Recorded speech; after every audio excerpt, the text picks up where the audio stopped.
मुख्यमंत्रीपदी एकनाथ शिंदेंची निवड बेकायदेशीर, कुठल्याही गोष्टीची संघटनेशी शहानिशा न करता शिंदेंना थेट मुख्यमंत्रीपदी बसवण्यात आलं।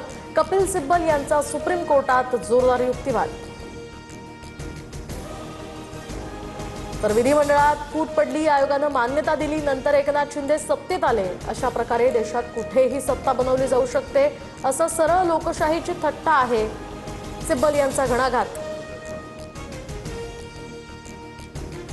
निवडणूक आयोगावर पूर्णपणे राजकीय दबाव, अधिकाराच्या बाहेर जाऊन फुटीर गटाला बेकायदेशीर मान्यता दिली। सुनावणी न घेता आयोगानं फुटीर गटाला पक्ष आणि चिन्ह दिलं।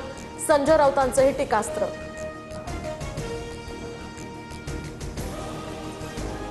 ठाकरेंच्या वकिलांकडून निवडणूक आयोगाला विलन करण्याचं हे काम सुरू। दरम्यान आयोगावर खापर फोडण्याचं काम सुरू आहे। आमचा युक्तिवाद सुरू झाल्यावर तुम्हाला खरं काय ते कळेल, नरेश म्हस्केंचा दावा। शिवसेना पक्ष आणि चिन्हावरील सुनावणी अंतिम टप्प्यात। उद्या कपिल सिब्बल पुन्हा युक्तिवाद मांडणार। आमदार अपात्रतेवर कोर्टात युक्तिवाद मांडणार।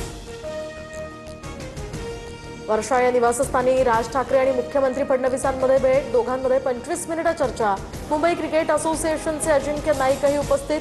छत्रपती शिवाजी महाराज पार्क मैदानासंदर्भात ही भेट असल्याची माहिती। घाटकोपरच्या गौसिया चाळ परिसरातील घरांवर दरड कोसळून 7 जणांचा मृत्यू। रात्रभर झालेल्या पावसामुळे डोंगराचा भाग कोसळल्यानं ही दुर्घटना। गडचिरोलीमधील सर्पदंश प्रकरणी आदिवासी विद्यार्थी संघ आक्रमक। आदिवासी मंत्री अशोक उईके यांच्या राजीनाम्याची मागणी। 25 ऑगस्टला गडचिरोलीमधील सर्व आदिवासी शाळा बंद ठेवत आंदोलन करणार। पुरंदरमध्ये 10 वर्षांच्या मुलीवर 60 वर्षाच्या नराधमाकडून लैंगिक अत्याचार। नराधम आरोपीला पोलिसांकडून बेड्या। पोळविहिरे इथली ही धक्कादायक घटना। दादरच्या स्टार मॉलमध्ये स्पाच्या नावाखाली देहविक्रीचा प्रकार। पोलिसांकडून 25 ते 30 वयोगटातील 6 मुलींची सुटका।